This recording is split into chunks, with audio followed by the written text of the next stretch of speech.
我最近一个法国的朋友回来，他是唯一的在欧洲的大学里做行政高层的亚洲人啊，或者说华人了哈。我说什么时候开始，欧洲的年轻人觉得明天不会更好了？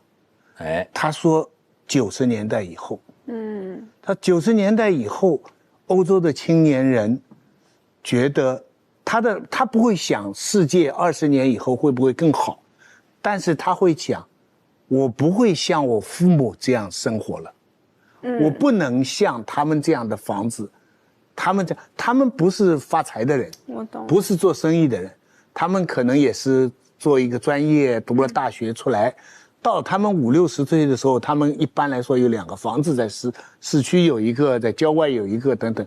可是年轻的现在的20、30岁的青年人觉得，我到老的时候得不到这么个情况，我也没有这个奢侈可以把其中的一栋房子交给我的子女，你2个儿子等着你，你想想看，你比你的父母生活的要好，但是你想想看，你怎么将来小孩能期望像你们这样生活吗？这是一个世界性的问题。哎，这是一个世界。又婷，我就问你，你看啊，咱们的孩子不是你跟铁人的，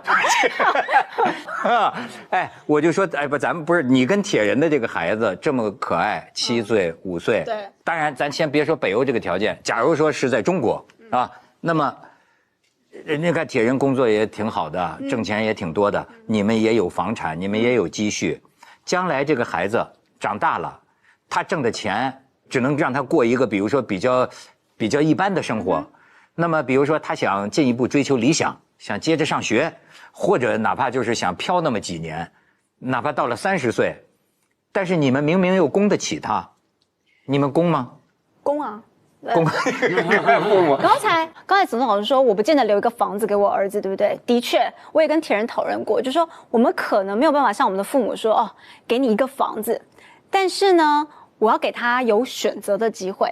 我的意思是说，他如果说我今天说我要个房子，我可能给不了。但你如果跟我讲说这个钱少一点点，我想出国念书，或者是我想要飘个几年，只要你不在家，我就希望我现在开始的努力是希望可以让你有选择的机会。他照理说应该自己创造这个机会，对吧？你自己供你自己啊，或什么。但我觉得，所以我刚才说，啃老。某部分你依照你本来的基础往上再建造，我觉得这是很合理的事情。但是你说完全依附在这里面，那我觉得这不可以。就是他如果说回来当照顾我，我不要。我有了小孩以后，我念了心理学。有了小孩念心理学，心理出问题了，有了小孩是吧？因为你知道我超怕，我有一天，因为父母是这样对吧？这个爱很浓厚，可是你却有没有想好，给这么多的爱，有一天是要让他走的，对吧？而且他最好头也不回，就像展翅高飞的鸟，对吧？就像你当年离开我们，对，就不回头不眷恋，这才是成功的教育，是吧？那你想这个割舍一定痛的吧？我不希望用我的眼泪或我的到时候的心理的不健全，然后呢让他觉得有愧疚感，说我不应该离走，我不应该飞走，我不应该去那么远，我应该要一直回家看看。没有啊，我的感觉就是我要把我自己独立好，然后呢让你飞得很舒服，是吧？所以这我说我念的心理学。那你如果要回来看，那我就刚才我说的，没有金钱的问题，就是纯粹就是要有个很干净的关系。你是真心觉得我们这个家有带给你精神上的快乐跟精神上的支持，你想回来，那我们绝对欢迎。他如果不想工作呢？你会一直支持他吗？所以我们现在要培养的价值观就是，你知道我住到27岁我才离开去香港，住这之前我不觉得一个女孩子在家里面住到27岁有什么问题，我又没有结婚。可是我到了香港，我到了现在到国外，人家听到我27岁以前还住在家里的时候，每个人都不可置信，说怎么住这么久啊？27岁还不是21、22岁了。然后我就说这有什么问题，在亚洲很正常。他们说但是如果你不离开，就是鸟不飞出巢，你不知道外面的情况，你不知道自身的实力。也就是说这些在家里的孩子他很舒服，然后爸妈就各取所需嘛，对吧？可是我觉得你会忘记你自己的能力，你会没有试炼的机会。你有能力了，你其实才敢有下一个家。这是我还头一次和一个女孩就是7年没见到，而且她在另一个北欧那么一个地方，其实离你们也没有很远，我们飞9小时就到了。然后突然间就又出现在我眼前，而且呢，好像又没有变啊，真的没有显老哎。你也没有生了5个孩子，你说2个啊，2个，开玩笑，就哎强悍，同意，对不对？不是，就说为什么？因为我觉得怎么我告诉你一个字，爱嘛。你们好久没见佑廷是吧？我每天见，偷看他的社交平台啊，我就知道，包围着爱啊，被爱包围着，看得我牙痒痒。你看那个小孩啦、家人啦，对不对？而且还有外面的，对不对？外面就是他打球嘛。你看他真的活在爱里面啊。他打球是活在谁的爱里呢？自己爱自己的爱里。对啊，那种活力。对啊，因为芬兰就是一个。他们不是说很社恐吗？所以我觉得刚开始是有点半强迫。你知道我所有香港的朋友都下赌注，就是看朱佑廷可以忍多久。那因为那边没人跟我说话，然后我又离开工作，他们就觉得都铁人后来跟我讲啊，他说很多朋友都偷偷跟他讲说，我觉得 Ivy 就是我的英文名字，朱佑廷一定很快就跟你哭着说要回来，所以大家都在下赌说朱佑廷可以待多久。结果我待很久，我待了6年多。然后那个地方刚开始的确就是有一种，是不是铁人想回来了？铁人说我软。你别说，你别说，他2个礼拜前才来上海，然后他回去跟我讲说，其实上海很好。没错，海外游子归来吧。你今天也是万里来归，真的，对不对？徐老师这个文学教授谈谈感想，跟咱们佑廷。不，我想他是一个活广告，很多人啊30多。在犹豫要不要做母亲，有很多女的出色的女的，对不对？他们担心一有了小孩呢，自己的生活就全变了，人也会变了。那个佑廷就显示了说不用担心，真的，对不对？哎呀，你说出来一点都不用担心，因为原来佑廷的美给咱们的感觉是一种少女的美，对吧？那也要等7年了，还是美少女战士，还是美少女战士。对，就如果圆桌第2季找我，可能不是这个状态啊。没有，佑廷会不会跟在不同的社会当母亲啊有不一样？我在想象中的芬兰，一般前好几年都谈芬兰教育嘛，用爱的教育，还有独立小孩的独立。所以你在那边当母亲，你不需要在其他地方当母亲哈，一天3餐要打点啊，要每1分钟都要控制的小孩啊，所以你就能够有时间精力保养自己。对，就是整个社会呢，让我觉得当母亲最大。就是一切呢都帮着妈妈想嘛，包括我一到北欧，我就有零用钱可以领啊，政府就发零用钱给我，是吧？所以我一去，我生了孩子我就赚钱了。每个母亲都发，每个母亲是因为你是母亲，还是因为你新进入那个社会？我是母亲。我是因为母亲，如果我生2个，有2个孩子的零用金，1个有1个的，然后当然它规定的非常细啦，包括我孩子到几岁他会换那个价钱，然后呢，你如果进到幼儿园了，他就会另外一个，他就会减少你的零用金等等，就看。然后有些如果是在芬兰的女性，她是有工作的，那如果她回到就收，我们有140多天的产假嘛，那你这140多天里面，其实你可以领70%的薪水。很好啊，哎呦！但是你知道，芬兰还是负成长，税很高，但还是负成长，就人们还是不愿意生孩子，还是不生。那芬兰的问题就在于，这里有老人家可以帮忙带小孩，芬兰没有帮手。对呀，这个是很多人在欧洲啊，在美国生小孩的一个最大的顾虑，就是因为中国它有这香港工人姐姐嘛，对不对？香港工人姐姐，那没有工人，你这小孩怎么办呢？自己带啊。就真的是自己带，因为你不工作的，我就 side job， 就是属于就是社群要维持，那我就现在当然就可以趁小孩去幼儿园的时候，我就趁机录。但是像以前的时候，他们还没有上幼儿园，那就真的就是不然就是把他带着工作，他总是会有午睡的时间啊，你就要非常会用零碎的时间工作。所以我常说，企业应该要就是要聘用那些当过妈妈的人，因为他太会时间利用了。时间管理大师是吧？对，因为小孩一起来，你就没有办法自由了嘛，所以你得在趁他休息的时候，或在哪儿的时候，你就得赶紧回复啦，做事情啦，煮饭啦。早餐我准备，中餐可能不见得他们在学校，晚餐就是我自己煮。哎呦，所以还得煮3餐。2个儿子。2个儿子。现在多大了？一个7岁，一个5岁了，就7年啊，真的是。哎呦，7年，你走的那一年就就生了，跟你做完节目怀孕就走了，跟我没关系，跟我没什么怀孕。所以刚才马老师说的这个爱，也就是说关系。我到芬兰以后，我最常想的事情就是关系，因为我有孩子了嘛。然后我变成比较独立的一个人，就是你想依赖也没有朋友依赖的时候，我就在想关系这件事情。芬兰从小就让你独立，不只说让妈妈独立，说我给你这个补助，对吧？他连小孩你失业啦什么，都是国家补助。你失业的求助不是去找你妈要钱，说妈，我今天没有我们找不到工作，你会养我？不是，你就直接去社会局说，我找不到工作，然后社会局来说，好，那你的志向是什么？我们来帮你培训，然后呢，我现在先发你钱。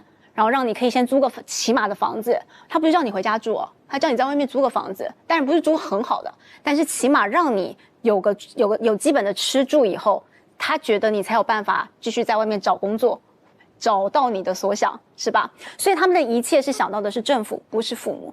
同样的，父母到了老了以后，他需要人家帮忙了，他不会想到是把孩子带回家照顾他，他想到的是去找政府。政府，我有没有养老？有养老的补助吧，对吧？就像我们的五险一金一样，对吧？开始领钱，领完钱了以后呢，他就开始想说，那我需要有人来看我。那社会局就开始说，好，我找护士来看你，你要吃药打针干嘛？甚至散步都可以安排。我就多久来看你一次，带你去散步。所以呢，所有人都可以一个人生活，不管你几岁。哦，当然小孩不算啊，是都可以。那这样子的话就有趣了，他们的关系呢，不像我们家庭关系这么紧密，我必须要承认。但是当他们的关系在一起的时候，也就是说，当孩子跟父母像我到了这个年龄，他们还愿意在一起的时候，他们告诉我，这就是 pure love， 就是说。这就是真的爱啊！我跟你之间没有金钱，是吧？我就是真的爱你，我真的喜欢你，我喜欢跟你在一起，所以我才回来看你。那你也喜欢跟我在一起，所以你来。我朋友甚至他那个父母独立到什么地步？他要出差4天而已，孩子没人照顾，孩子就找父母来照顾。他父母从芬兰中部下来，结果照顾2天以后呢，他父母说。另外2天我要去小木屋，芬兰人很爱去小木屋，是夏日小木屋。我要去小木屋待着，没有事啊，不是什么特别急的事。这另外2天你找保姆，就走了。听着像是另一个世界的另一个世界，但是有点你知道，就是这个他山之石啊，他有时候不一定能攻玉，因为呢，你看。就是那边人那么少，对不对？而且他这个社会发展那么多年，这就是他说这种模式是咱们就所谓北欧的高福利下的模式。但是我相信肯定也有那儿的问题，比如说也比自杀率也比较高什么的，对不对？的确，他们因为跟家庭就没有那么和谐嘛，不是和谐就紧密嘛，所以的确他们也会觉得我有事要找的是，就像我说的是政府，我不会找家人、亲朋好友帮助。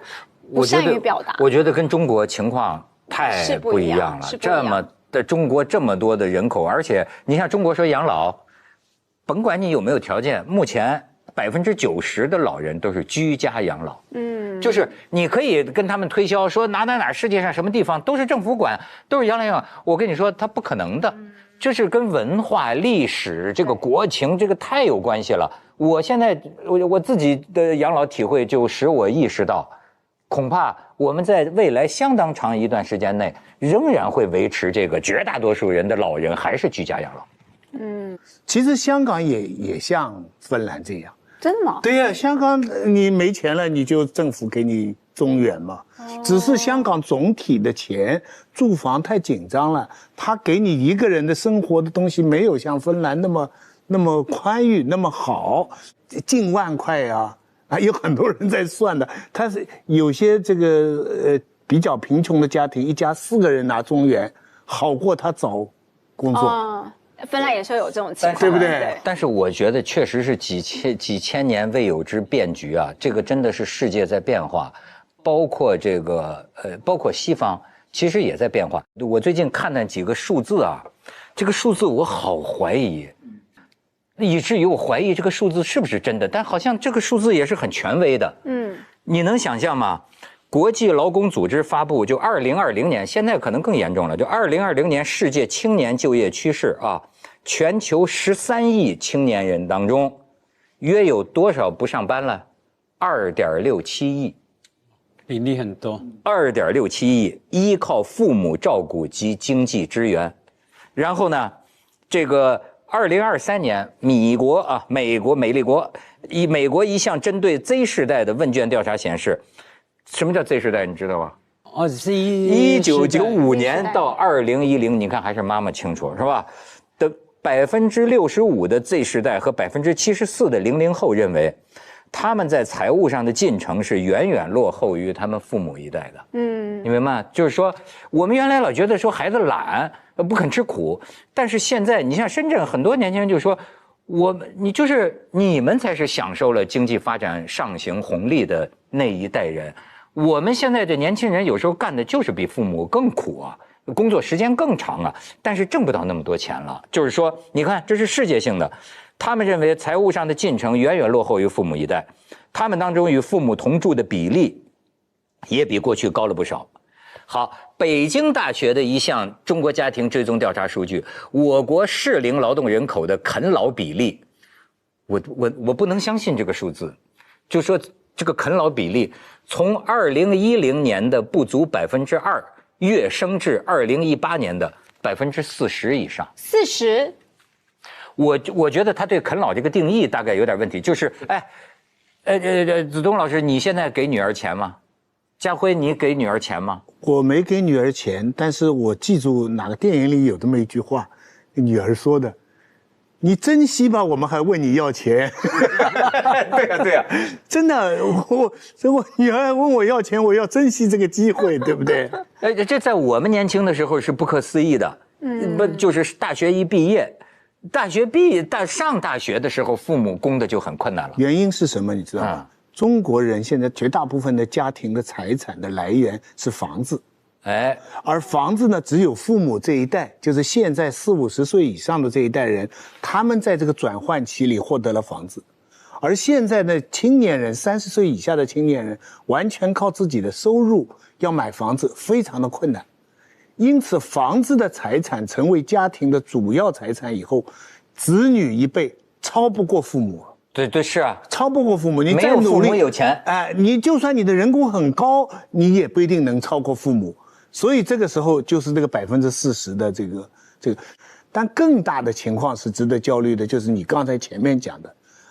我最近一个法国的朋友回来，他是唯一的在欧洲的大学里做行政高层的亚洲人啊，或者说华人哈。我说什么时候开始？欧洲的年轻人觉得明天不会更好了，他说90年代以后，他90年代以后，欧洲的青年人觉得他不会想世界20年以后会不会更好，但是他会想，我不会像我父母这样生活了，我不能像他们这样的房子，他们不是发财的人，我懂，不是做生意的人。他们可能也是做一个专业，读了大学出来，到他们50、60岁的时候，他们一般来说有2个房子，在市区有一个，在郊外有一个等等。可是年轻的现在的20、30岁的青年人觉得，我到老的时候得不到这么个情况，我也没有这个奢侈可以把其中的一栋房子交给我的子女，你2个儿子等着你，你想想看，你比你的父母生活的要好，但是你想想看，你怎么将来小孩能期望像你们这样生活吗？这是一个世界性的问题。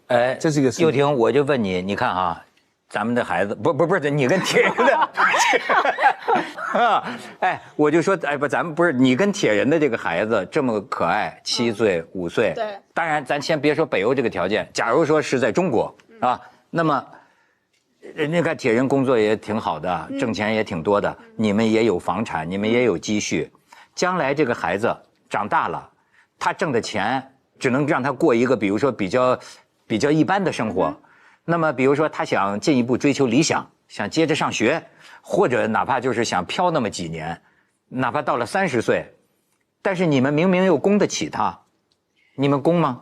供啊。供刚才总老师说，我不见得留一个房子给我儿子，对不对？的确，我也跟铁人讨论过，就说我们可能没有办法像我们的父母说，哦，给你一个房子，但是呢，我要给他有选择的机会。我的意思是说，他如果说我今天说我要个房子，我可能给不了。但你如果跟我讲说这个钱少一点点，我想出国念书，或者是我想要飘个几年，只要你不在家。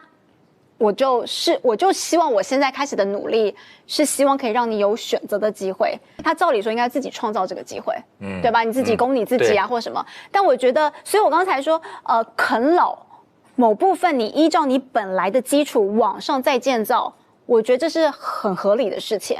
但是你说完全依附在这里面，那我觉得这不可以。就是他如果说回来当照顾我，我不要。我有了小孩以后，我念了心理学。他们有了小孩念心理学，心理出问题了，有了小孩是吧？因为你知道我超怕，我有一天，因为父母是这样对吧？这个爱很浓厚，可是你却有没有想好，给这么多的爱，有一天是要让他走的，对吧？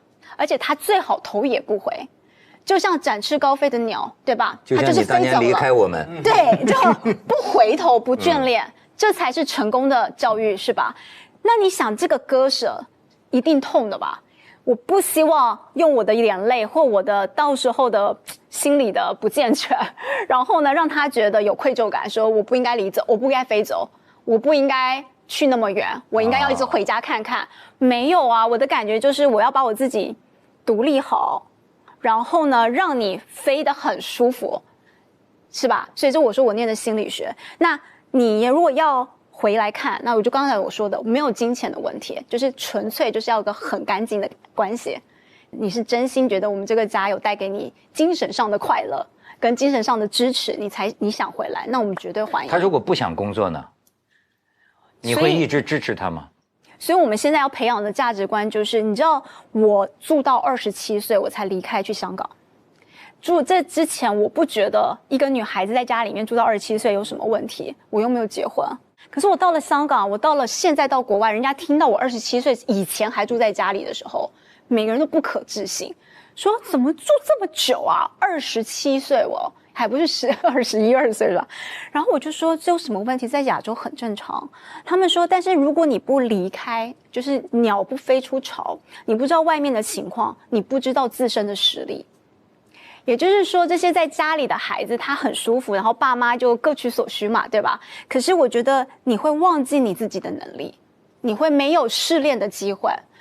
你有能力了，你其实才敢有下一个家。没有，现在很多全职子女啊，面对的问题是说，我出去，我不如想象中的那么美好，有我锻炼的机会，有我发挥的机会，我没有啊。从他们的想法，我懂，我受苦啊，被老板骂996什么的，拿低工资，还有跟前一个 generation 前一个代世代不一样，是说现在过去10多年进入所谓的风险社会嘛，对，以前的路大概有个工作，有个进入一个领域，大概可以赚到多少钱到什么阶段？现在没有啊，经常每3年4年来一个什么风暴，你的经济崩溃什么他们面对种种，往往他有90%的机会出去工作了几年，整个人的性格比你还扭曲，对不对？你说你去看心理看心理医生看心理学，你去读心理学他们扭曲，更别说身体的折腾那是很苦啊，对他们来说是很大的困难。那所以从这个角度，假如你父母亲有这个能力，让他减轻子女的困难，我个人觉得一点问题都没有。但是这个真的是，我就觉得啊，这好的出路真的不多。对啊，就觉得是进亦忧啊，退亦忧。我现在看到一些报道啊，我就觉得现在这个，哎呀，我脑子里浮现出一个他们那个当代画里边那种特别孤独的，应该是在北欧的旷野上，那么一个小男孩，好像彷徨无依，在家做全职子女的哈。其实主要还是找不到理想的工作，这是个最大的问题。没有人真的，或者说很少人真的觉得这是一个长久之计。但是呢，你看他就有一句话，他说，与其在外边给老板不靠谱，那老板 PUA， 还不如给父母 PUA 呢。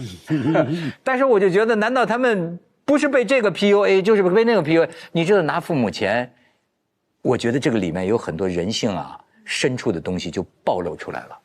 你没拿父母钱，父母叨叨你啊是一个分寸；你拿了父母钱，或者说他供养你，或者他给你房贷，他叨叨你的时候啊，他那个这个量级啊是不一样的，是不一样的，对吧？你要哪？所以有些那个年轻人就是说发誓我再也不要他的钱了，我再也不拿他的钱了，但是最后下个月还是拿了，拿钱的时候很不好受哎。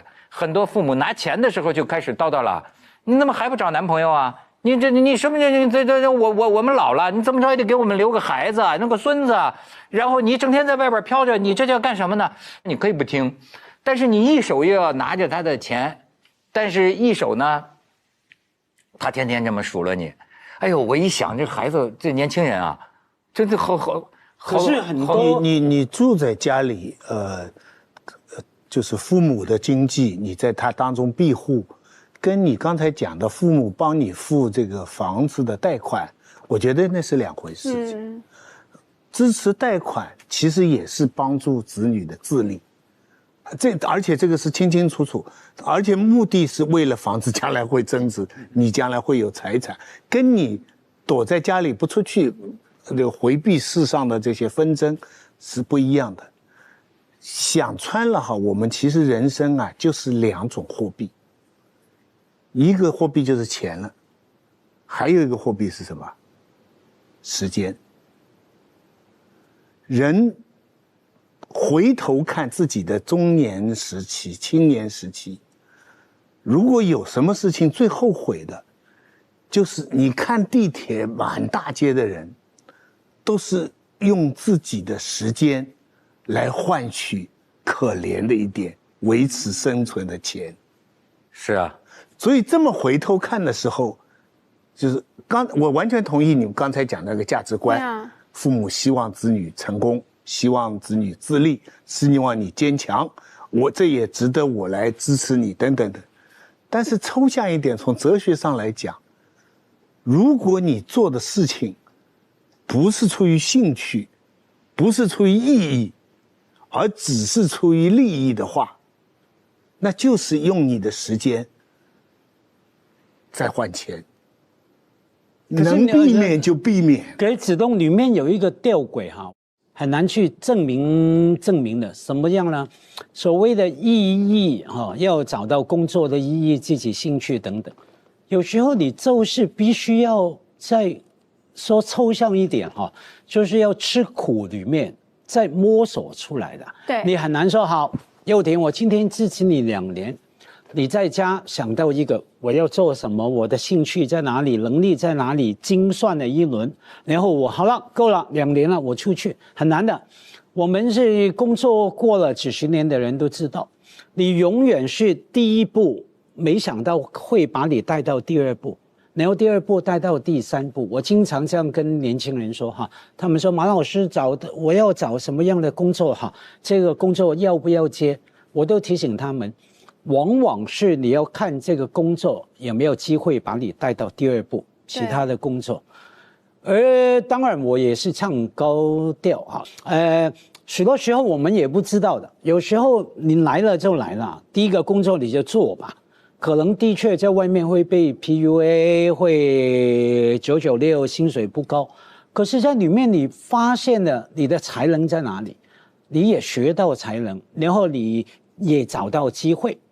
做了10个月的很无聊的工作，到了第10个月的01天啊，突然碰到一个工作伙伴啊，佑廷，我从他身上学的很多，他也谈了一个要发展一个项目，然后找我去合作。你 never know， 你永远不知道。他这个很 positive，很积极的一个人生观，就是说你不能单纯的讲我有没有兴趣，不能单纯的讲我做的这件事情有没有意义，可能看上去我又没有兴趣，我又没有意义，这个事情好像我只是为了一点钱来做这个事情，但它可能变成意义。比方说我在电影院里边做售票员，对不对？收了10个月以后，我会写短篇小说了。你真的不知道，这个人生是一个累积，我都相信。从我离开27岁离开家到香港，大概是我就是在香港呈现我到目前回头看都是最低的时候，但没有那个香港是你的低洼地，真的是吗？你把我当成什么了？你把我们当成什么？那我们是你人生的低谷吗？真的没有，不是，但就是真的就是母公司啊。对，但就是说我碰到了最低的时候，然后呢，我现在回头看，真心觉得没有这一切，人生要有故事才精彩，是吧？那你的故事不可能永远都是高的，所以我觉得你一定要出来走。然后一定要碰到低的东西，打游戏过关就是破关一样嘛。这个你在游戏里面，你觉得那个死掉了以后，你明天再开机，它又重新活一样，满血复活，满血复活可以的，一切就是一个想法而已。你说佑廷用打游戏这个比喻很好，打游戏说到你的爱好了。打游戏里面有一个关键啊，解锁，对啊，解锁又把这个能力什么武器解锁。你很难坐在一个地方，做比方说家里突然成就解锁、能力解锁、理想解锁，很难的。你一定是在碰碰撞撞里面，甚至在你所谓低谷的时候，很困难要枯竭的时候，那某个部分能够解锁。可是谈到全职子女这个啊，我们别忘记。还有好大一群人想当全职子女，也没有方法，没有能力，没有这样的父母啊，没有条件。那我听一些年轻朋友说，这两个群体啊，其实有一些不低的矛盾的。像看到我的朋友，佑廷我的闺蜜回去当全职子女，我也想啊 ，OK， 我也想啊，我没有啊，我爸妈没钱，我还要赚钱。在某种程度上，这个抱怨也是凡尔赛。对，不是在某种程度上，这个抱怨也说明了这个社会财富在增加呀。你还别说，从某种绝对的意义上讲，比我们年轻的时候，你说是不是大家吃穿不用愁的比率高多了？中国不是解决贫困问题了吗？对吗？那么就是像上次马爷讲的，你回家吃饭就是多双筷子。像日本有一个概念叫单身寄居族，指的这一类人就是说，他也不想结婚，但是呢，跟父母就住在一起，平常主要的生活花费就靠父母，自己打点工吧，就是自己零花钱。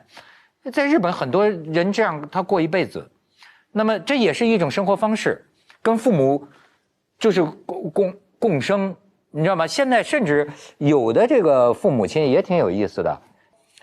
我不想让我孩子出去吃苦，那就是说你愿意出去工作你就出去工作，你在我这儿待着，对吧？我的退休金能养你啊，给他一个选择嘛。可是涛哥里面除了说我说两个群体有些矛盾，有些嫉妒啊，爱羡慕嫉妒恨啊。对。那另外我们要注意所谓共生家庭啊，有不同的生活的方式它可以一起，不仅是你替我当家务助理我可以一起来计划某些事情特别现在网络年代，我认识香港可能香港人的生活太艰难了，都想办法赚钱。有些家庭也是小孩住在家里一起，他们开网店，蛮好玩的批发找一些小东西来。是。爸妈跟子女，爸妈不懂那个运作平台，可是有本钱子女懂你与其在家里当我的全职子女。你要不要兼差你看，你全职是当我子女，可是你兼差是我们来合作，当我的事业伙伴。我们弄个小网店，我付成本。那还有很多香港家庭是干嘛呢？子女在家帮忙爸妈炒股票，炒房，你知道吗？你有空啊，爸妈没有空啊，你有空每天去睇樓啊，香港人最愛的活動嘛，睇樓看樓啊。每天去看樓盤上網，这现在的形势，那爸妈肯定对子女说：“先休息吧，唔使去睇樓了。”现在呢，房地产炒不了，炒其他的，休息一下吧。哎，这个好玩啊！子东说的对，因为香港这2年啊，房地产低迷嘛，大家总要投资赚钱啊，干什么呢？很好玩，找银行定期存款，因为每家银行的利率不一样。而且每天在变，每天在变。哎，你小孩替我看着，每天替我比价。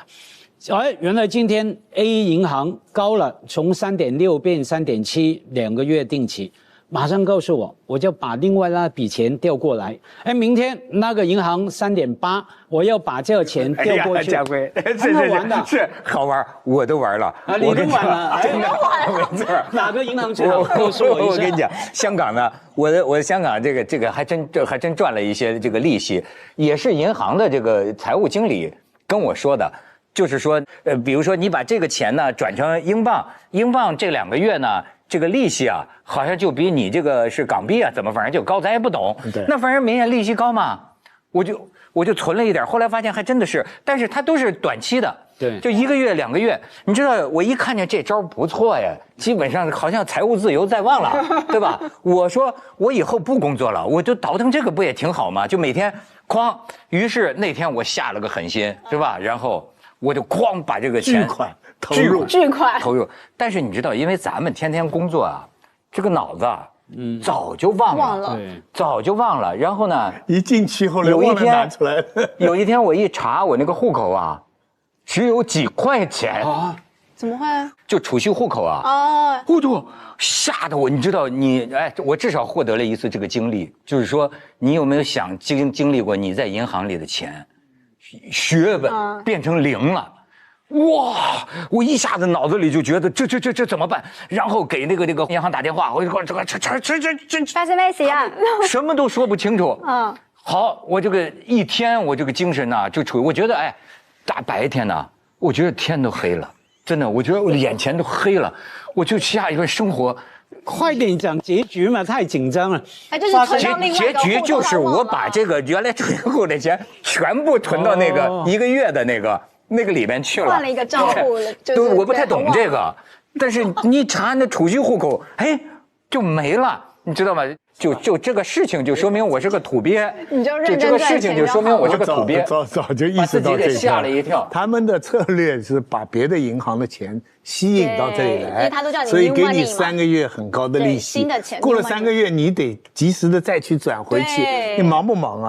就现在越来越健忘了，你知道吗？2个月前那个事儿你根本忘光了啊，又是凡尔赛了，一笔巨款还可以忘光。那时候我的后半生养老就靠这个底儿了。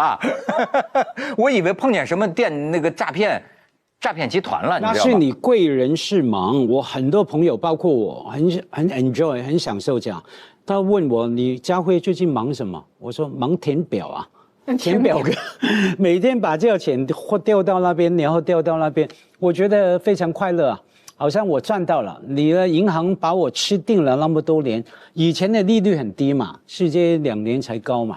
终于老子要把你吃回来了，这边3.8，那边3.85，又填个表，3.85、3.9填个表，非常快乐。芬兰的子女跟父母的经济关系是怎么样？我就是说不相干。本来是很不相干，但是最近这1-2年呢，我就是因为全球经济真的都不好，所以他们最近的新闻上面呢是不停的在讲说，芬兰孩子必须要靠父母才有房子了。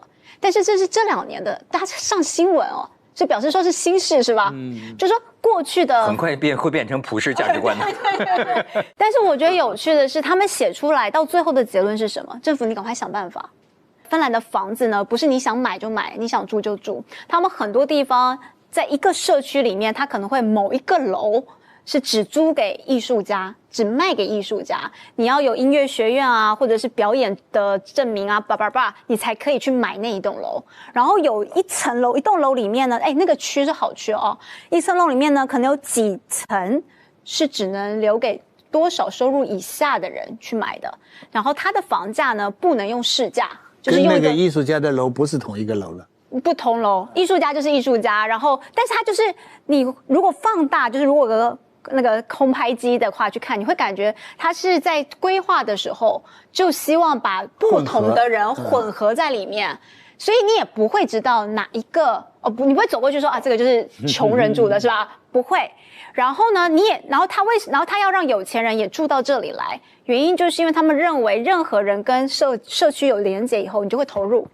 你认同了以后，你就想建造，或是你的孩子，有钱人的孩子好，我们说资源比较好，他会有比较好的发展，他会带动旁边的小孩，因为你们一起在同个学校玩，是吧？所以他就意思是说，这样子的话，我们才可以一起互相提升。徐老师，我问你一个问题啊，就是这是个大哉问，哲学问题啊。精神独立是不是前提必须要经济独立？没有经济独立，是不是不可能有精神独立？当然会有少数例外，但是大的来讲，应该是这样。那哪一个要先独立啊？哪一个独立才会带来下一个独立？一般认为没有经济独立，无法精神独立吗？不可能有精神独立。对，你觉得呢？但这个独立的意义是什么呢？就是我们刚才讲那么多，我觉得我们把这个标弄得很高，就是例如说有房啦，或者是说有一定的收入的价钱啦。但是如果我们刚刚说芬兰政府好像给很多钱，他给的是非常基本的，也就是说他不会让你有多零花钱了。我刚才就想问，做母亲的能收入多少？对对对，第一个母亲，第一个母亲加起来，第一个孩子不是第一个母亲，第一次做母亲600欧左右，一个月吗？一个月600欧，那就等于差不多5000港币，5、6千块钱嘛。对，哎，也不错了，可以多生几个就多经济独立了。一个会再多。但也不会说600欧，第二个变1200欧，不是这种加法，对啊，不是说生10个就6万，没有，不是。又停，跟铁人每天忙着就干一件事就行了。欧洲人看到你中国这套算法，真是不是这样子，它很多细节，对，所以倒不是。它是涉及到这么一个问题啊，就是说。这个父母资助这个子女，我其实真是觉得，大家说什么经济下行了，我真是善于忆苦思甜。我觉得毕竟还是说啊，就是父母手里有点余钱了。这跟我父母那个时候大学一个学期可能就给我一个月还是一个学期给我50块钱，都就是月都不够吃的。那完全不一样。你看那天我碰见我一朋友，一个夫妻俩，我就发现现在这个妈妈呀。为这个孩子打算的，就跟我讲说，你看我老公一个月几万块钱，我又每个月拿出几千块钱给我孩子买了这个保险了。然后我老公说要投资一个什么房产，我就跟他说，你就以后要写上什么孩子的名字啊，什么什么的。他说我最近逼着我老公连遗嘱都写了，是吧？不能留给你父母啊，留给咱们孩子，担心遗产税。对，说留给咱们孩子，我觉得这妈妈可以为孩子操心。后来那个老公说，将来我不能不管我父母啊，对吧？他说你最多写一句，就是说父母经济有困难，就咱们孩子这个可以帮助。反正就给我唠叨这些事儿，挺逗的。我就意识到啊，我说你看，哪怕你们就中等收入之家吧，我说要按照妈妈这么精打细算为孩子，其实你的孩子只要不奢侈啊。他的打算连孩子的恨不能养老保险，说多少年什么之后买的一种，我孩子每个月就可以从银行领多少钱，我就开始想这样一种可能性，那他孩子是可以不工作的，只要不奢侈，一辈子可以不工作了，靠着父母给自己安排的这个财务可以，但他不会快乐吧？这就是关键的。我就说这个，我就说这个问题呢，实际上你从这个数据上看。实际上跟咱们那个时候真不同，就是多多少少接受父母资助的，这个不在少。年代不一样嘛。假如讲我们的年龄层，经过那个经济发展的岁月，多少都有累积起来嘛。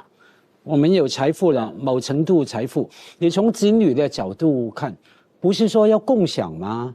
就什么，对不对？生孩子为什么？啊，对，我要个你共享单车，共享我们要富裕吗？共同富裕，这父亲好。对，不要小孩的角度啊，小孩的角度，你们有啊？我现在不是要你全部的钱啊，我那个在外面遭受我们刚说种种的困难，那我现在有困难啊，我也真的不一定5年10年就靠你。那共享也是可以的，问题是共享之后要做什么？像我有个朋友，他家庭小孩也是主要依靠家里，可是他小孩负起一个很重要的责任，我觉得非常好的，规划他们每年的全家去旅行，一年大概出去2、3趟，去那些比较难去的地方，小孩规划行程、订机票、酒店，那让父母亲也能够享受。在工作忙碌以外呢，能够享受一个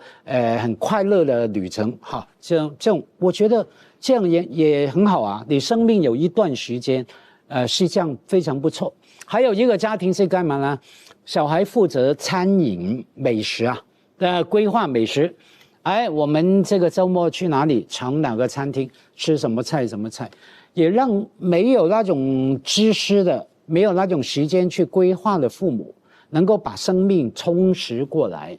所以小孩啊，拿你的工资不是白拿的，给父母带回来一个颇为丰富美好的生活。所以重点啊，除了说什么老是说子女应不应该工作，还是在家拿钱，父母应不应该宠坏等等，每个家庭有每个家庭的处境。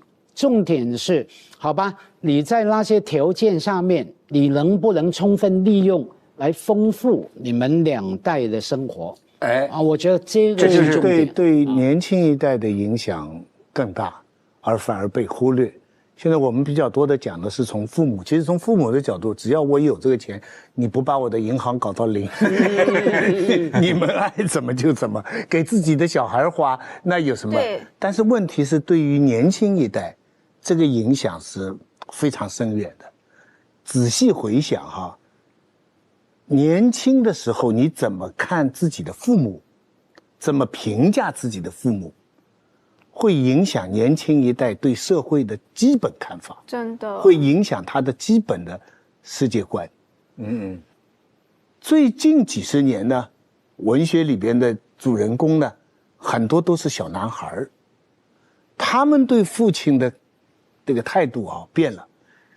简单的概括就是怜父，就是这些年轻人，他们不是靠父母靠不到啊，他们的父母很可怜呐，而且他们觉得他们的父母忠诚，辛苦，很朴实。所以我发现一条线索，就是小说也是，现实生活中是，你怎么评判你的父亲，基本上你就是这个青年自己的世界观。是的，没错，就是你的父亲是被社会冤枉的。我们常常，我回想我自己也是这样。我们很多时候，当父亲可怜的时候，我们那当初不是可怜啊，当初我们就怪啊，你怎么这么没用？你怎么这个时候你站在这个地方，这个时候你明明可以有高的位置，为什么这么不？过了若干年，过了多少年，发现自己在重蹈覆辙，自己在走父亲的路。才知道敬重自己的可怜的父亲，敬重自己可怜的父亲，这是年轻人的正面的世界观。这个讲得很深呢，这个讲得很深。和你现在在家里多待2年的这个情况有一点联系，但又不完全是一回事。还有你在家里多待2年，你是自愿的选择，也就是说真的是各取所需，然后开心的待2年，这样就会有王老师说的，可能甚至有新的创造跟无限可能。但如果是变成相怨在家，我不得不，我用外面好讨厌，我回家只能靠你，然后妈妈也就是你知道给的也给不开心，就是如果这样的话，那就是新的家庭矛盾。我发觉我跟我妈妈，我就搬出来以后这个家庭关系变好很多，是吧？是吗？因为一有距离，一切就我越来越相信君子之交淡如水，然后就是你是跟你妈母女之交淡如水是吗？因为你以前太紧密啦，你就几点回家他都要知道，穿什么衣服他都要指示，是吧？然后对对对，你就算11点59分，他也会出来说。你不是说12点到家吗？我说是现在是59分，你一定要掐着点吗？然后就跑去睡。那你是不是就是这么一句话，每天的日常就这么一些小东西，你就发觉你根本人不。他对华人社会的温情啊，有小小抵制。就很多，他这个年龄的女孩都这样。哎，你觉得妈妈是为什么？她是他是怕女儿吃亏，就担心在外头对晚回家什么吃亏，就很多担心嘛。所以刚才您说经济独立才能精神独立，但是我刚刚一直想，真的吗？真的吗？因为我现在给我的孩子，我真的不是说要他经济独立，我真的我学心理学充实自己什么，我就是希望他精神独立，因为我觉得唯有精神独立的孩子，他没有才能经济独立，对，是吗？他才能够抵挡住外面所有的挫折，觉得自己还是很有用的。然后我不会躲回去，我可以躲，但我不会躲一辈子，我会躲一下，疗伤一下，就像你说满血复活，我再出发吧。所以我要他的是精神独立。哎，他这个思路也很有意思。没有精神独立啊，你的经济独立最终也不能独立，就是你的人格也不能真的独立，因为你就靠在那个金钱的独立数目呢是很重要，但是精神独立要建立在一个基础上，你的经济上要求不能太高。商事里边鲁迅讲什么？爱情要有所复利的，是吧？对，那个齐王里那段讲的最好。他说我们为棋不为生。它里面有一个很矛盾的，第一个就是讲王医生下棋啊，说他下了棋就不用吃饭，他说不对，王医生说我饭还是要吃的，他的吃饭是非常讲究的。但是人家说那你为棋不为生，这个你就追求棋啊，你为什么追求棋？他就说那你生不可太盛，就是反过来讲你的情况，就是说你小孩要有主见。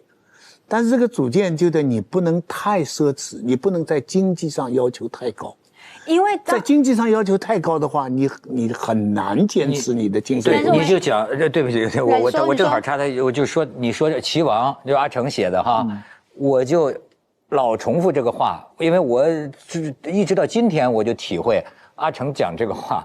好多年前我们在一起吃饭，因为我就说我要挣钱，怎么着的，他说反正吧你挣的钱越多，你为这份钱搭出去的自由就有多少，就这笔账啊，你自己算，对吧？你后来我觉得真的是这样啊，就是你不少挣钱呢，就自在些，但是呢，你想多挣钱呢，你就得接受更多的束缚，这是个治理。4个字讲完，无欲则刚嘛，有欲则软嘛。对，我们也做不到无欲。对，但是就是不要欲太盛，就是这样。因为你精神一独立，你的价值观就多元了。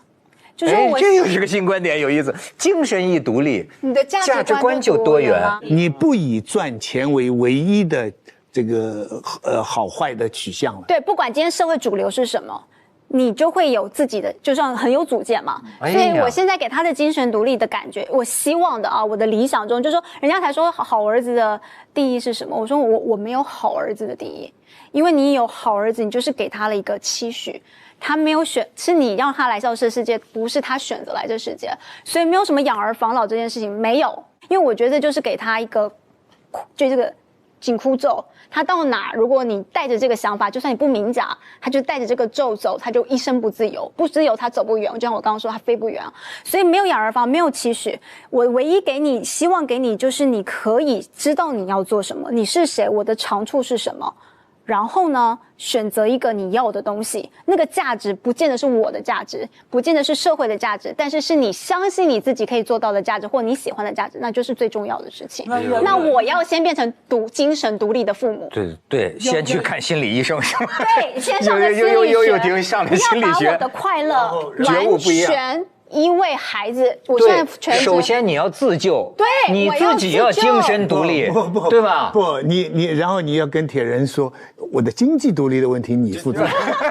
对。那我就不用坐在这儿了。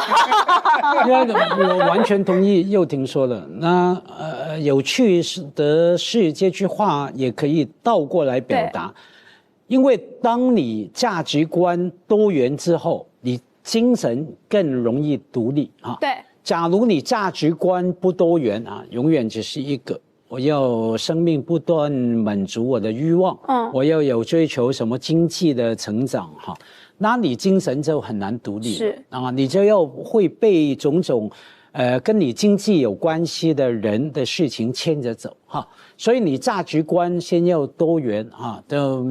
对啊，我做一个艺术家也好，甚至我做一个只懂得只爱美食的寻常的老百姓。我在我的生活圈子里面哈，对于我来说，这是很重要的价值。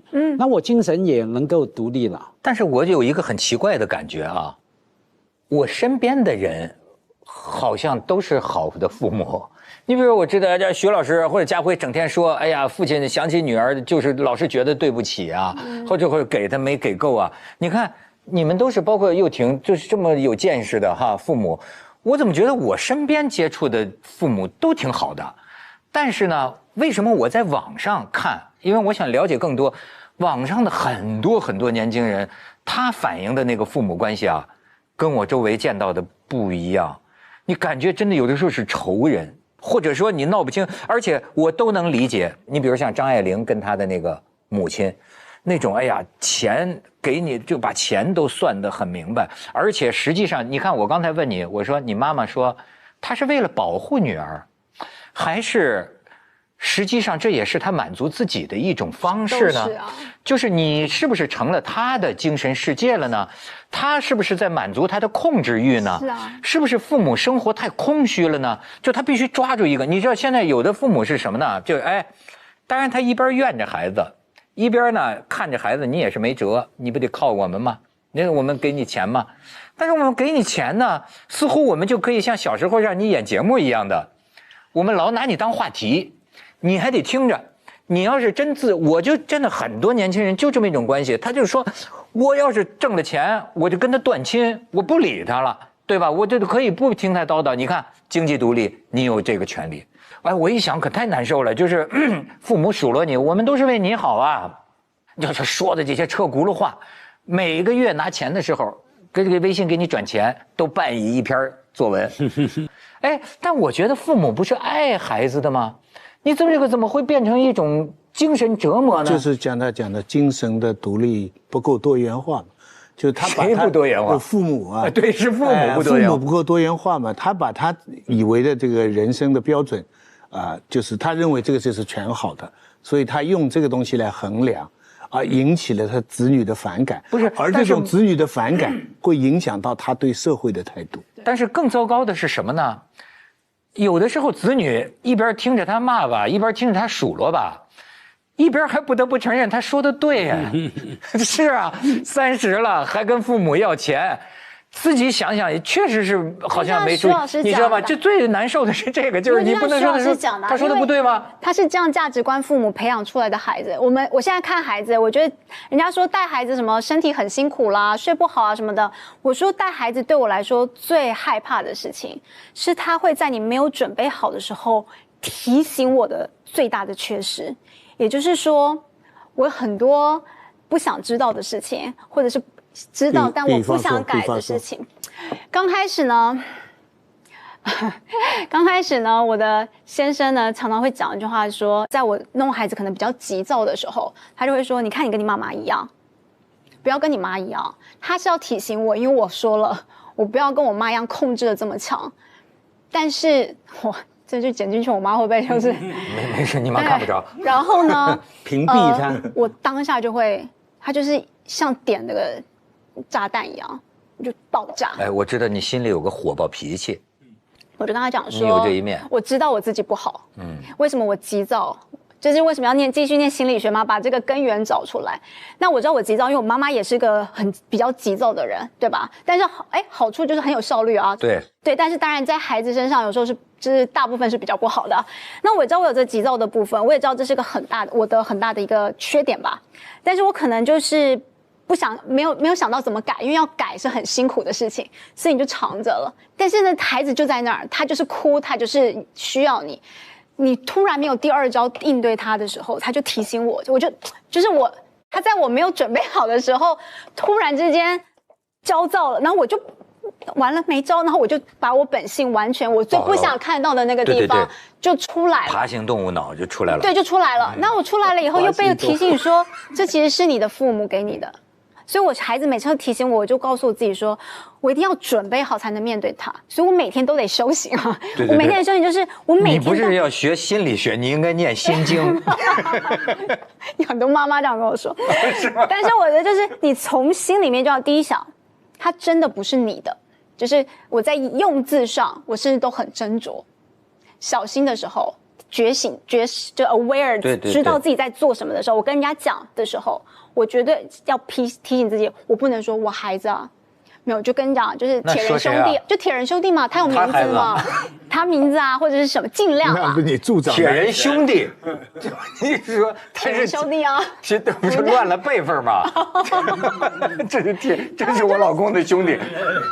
对，就是说尽量不要有种就是所有物的感觉。我在用词上，我可能要自己小心。哎呦，他这个观念真有意思。因为你用词，你就会久了，你就潜意识是，语言带来实际了。对，然后呢，还有就是我今天选择离开工作环境7年，我知道这个是或很多人说这是牺牲啊或者什么，但我绝对提醒自己，绝口不提。这不是牺牲，这是我的选择，而且我是开心的。我每天都问自己，我开心吗？不开心，我们要换一个方法，不可以把这个怨气啊加在孩子身上说，要不是你的出生，我怎么会离开这个？我相信我妈也是在生了我以后就辞掉她的护士工作，然后呢，我相信她是愿意自愿开心的。哎，可是她在念我的时候你也不是这样子。复制了你妈妈呀。你别说，这个有时候不可逃避的宿命，对吗？我跟你讲，我们那天做个心理学的那个，就是我在上课的时候，老师说人生有12个行李箱，请你想一想，如果各位想一想，就是你挑个数字0到18，我就挑6啊，我也不知道老师要干嘛。然后说好，6岁的你对性有什么感觉？对男朋友是什么定义？我怎么知道？但是这个心理学他就说，你现在直觉进来，你就想象现在是6岁竹幼婷坐在那，如果她想男朋友是什么？然后呢，婚姻啊什么什么，我就把它写下来。写完了以后，老师就挑了一个说，那你自己挑一个行李箱，我们来聊一聊这件事。然后我想，我就说了，我有时候上这个学，我还是有点心机。我想说，我不要告诉你太心里的话，我不想被老师分析，我不想跟你掏心掏肺，就是我怕我崩溃啊。所以我就挑了个。里面呢，我觉得最安全的就是婚姻，因为我现在还好吧，哈，这还没离婚是吧？我想说，哎，婚姻过得还挺行的，我就把婚姻这个 luggage 挑出来。我说，老师好，那我们来分析婚姻。他说，那竹幼婷，你婚姻的定义是什么？我说，6岁的竹幼婷婚姻就是我爸爸我妈妈。然后老师就继续问，那当时的你做了一个什么决定？你觉得一个好的婚姻的定义？6岁的我第一个婚姻就是有一个家庭主妇在家里面，一个老公在外面养家。你看模式了，然后我就哭了。我哭的原因就是因为，我以为我当全职妇女是一个高知女性，经过深思熟虑选择的独立选择，结果没有，还是我妈妈的影响。你知道，我不知道你有没有听懂我的感觉？我理解，我太理解了。你逃避不了的，你无所逃的。我不是不喜欢，对，但只是觉得，所以年轻人对父母的看法是他自己对社会的看法，这个就是真的是这样。到老了你会发现自己好像越来越像他们，所以我才要把我自己，然后你才体会到你妈妈追究你的1分钟，那就是母爱。我理解，但是我也了解这个爱有时候有点沉重，所以最好的爱。真的所谓的，所以我现在人生目标，我的那个 life coaching 啊，老师说，那你定个人生目标，我的人生目标就是我这一生一定要感受一次什么叫做付出无条件的爱。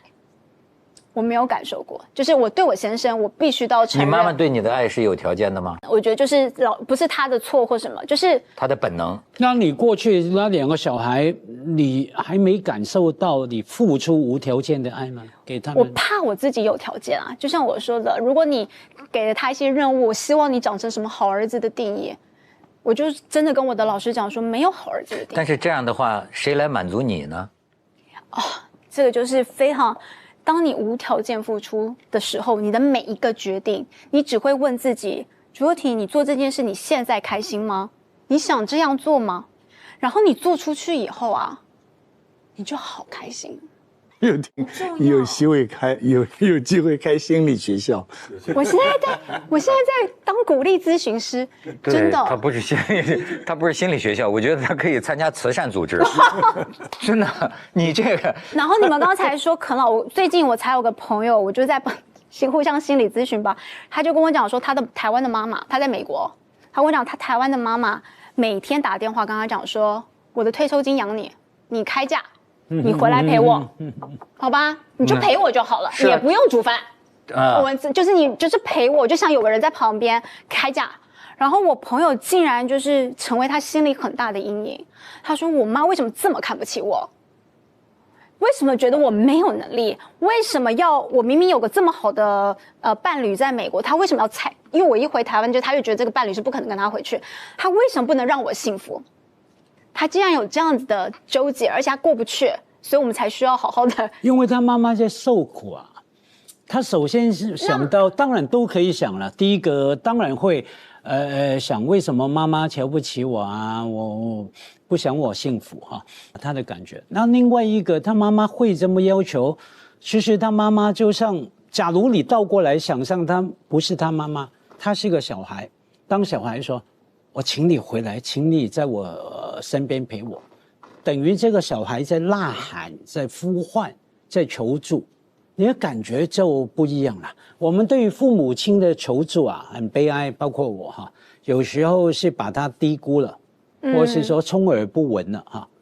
假如我偶尔会提醒自己，想象今天我妈妈对我的求助，很小的求助，不是说家会给我100万、200万这样。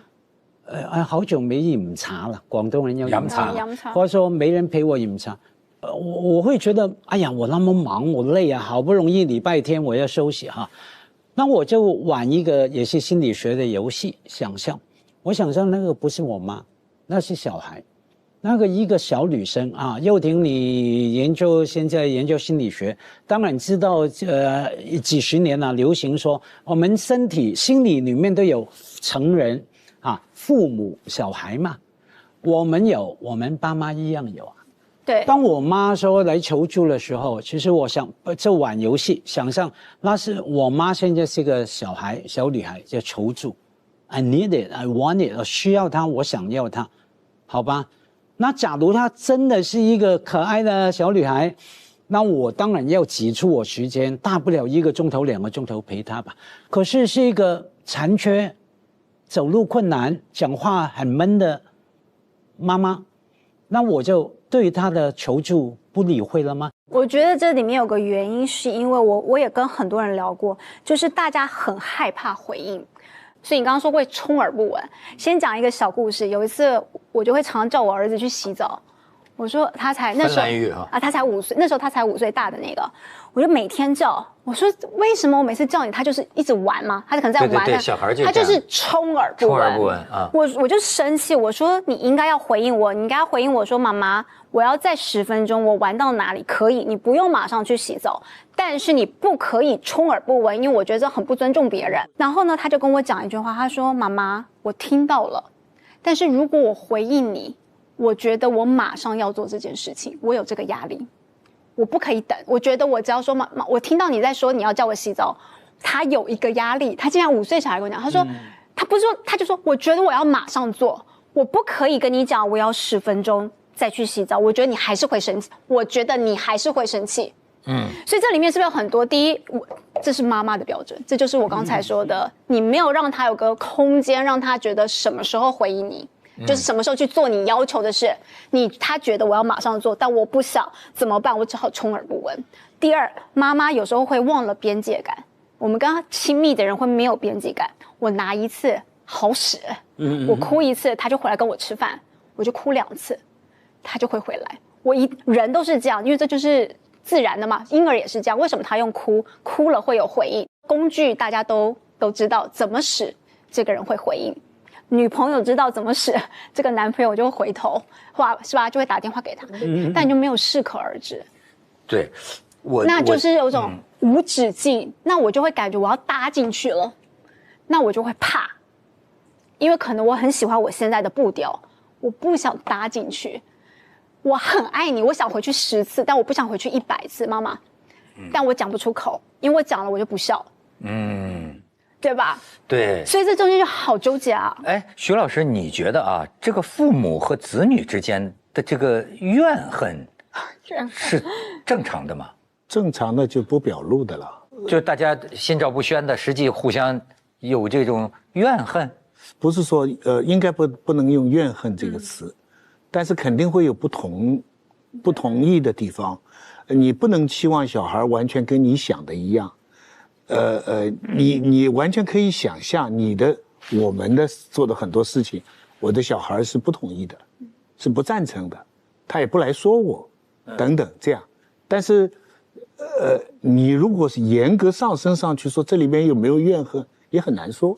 我看佑廷刚才这个学的这个心理学啊，不禁让我想起我昨天晚上翻一本书，就那个铃木大拙，搞那个日本禅宗的一个人写的一个什么禅于心理分析啊，他讲的中国禅宗的一些故事啊，可能我觉得他日本人是另一种翻译哈，跟我看到的也不尽一样。他是说有个赵州和尚，他说这个有一个家庭主妇问他是吧，说这个我的丈夫也不管家，这个我的儿子也很顽劣。我辛辛苦苦的这个做着家务，全是为了他们，他们也给我没有赞美或者没有肯定，那意思我该怎么办？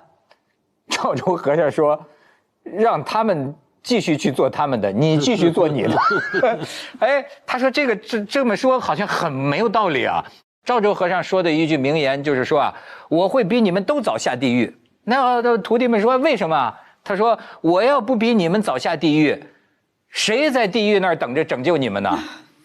明白？这个里边就显示出有一种什么呢？就是在我们今天的这个权力社会啊，都在讲究，比如说这个男女的权利、人种的权利，其实在这个所有的权利之上啊，有某种人类当年树立起来的一种最高的价值观和道德观。我认为很怀疑有几个人实现过。就比如说，你像我身边有一个很成功的。也是大老板，我觉得哎，他那发那么大财，他肯定人生经验值得我学习啊。但是呢，我有时候跟他抱怨个谁，我说哎呀，我这辈子犯小人，有时候碰见一些个小人是吧？他说文涛啊，我从来都不这么想，我总觉得呢，如果有人这个骗了我，我就觉得一定是我有什么不对，我怎么会让他认为他可以骗了我呢？然后你比如说，他也爱收藏这个古董哈，说。如果有人卖给我假东西，我就会检讨我自己，就我怎么水平这么低吗？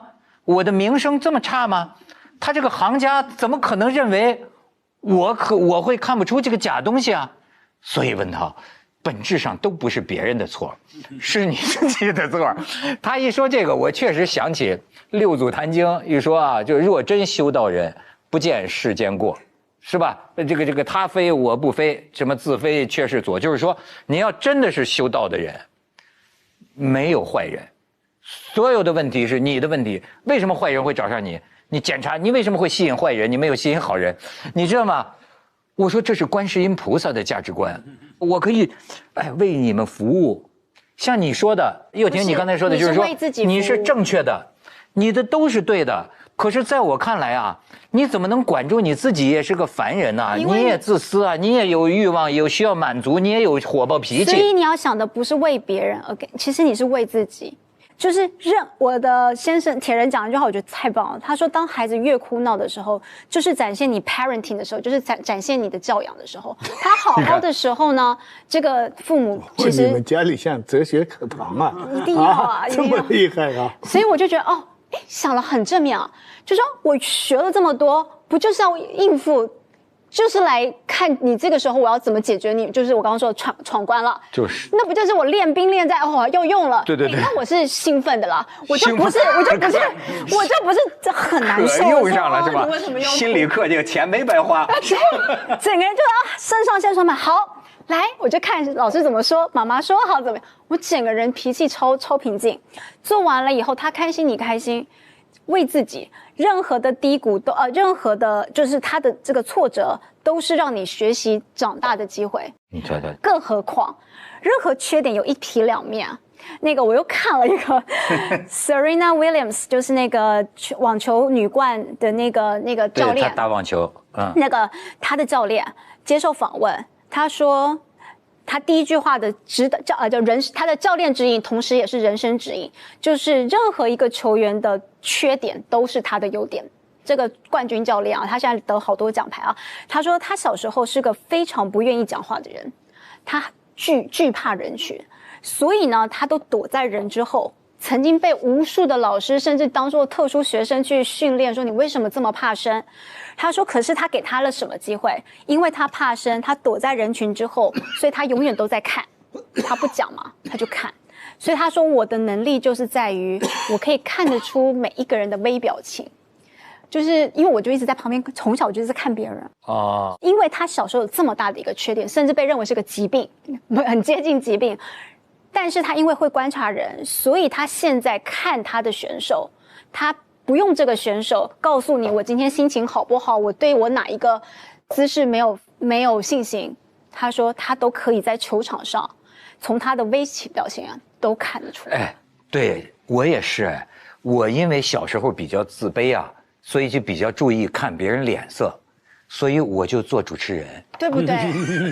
对，真的都有。就比较看别人脸色做人，所以就证明了台剧缺点就是优点。不是缺点就是真的。我就跟你说，你像上次我们碰见那个阿那亚那个老板，那马云也是说啊，我怎么发现成功人士都这么说啊？就是说，他说你看，有时候客户给我很多意见，他说一开始我也觉得很不愉快，是吧？就是当然谁也不喜欢听。他说，但是我后来慢慢觉悟了，他觉得看这个住户的意见是我的一种修行。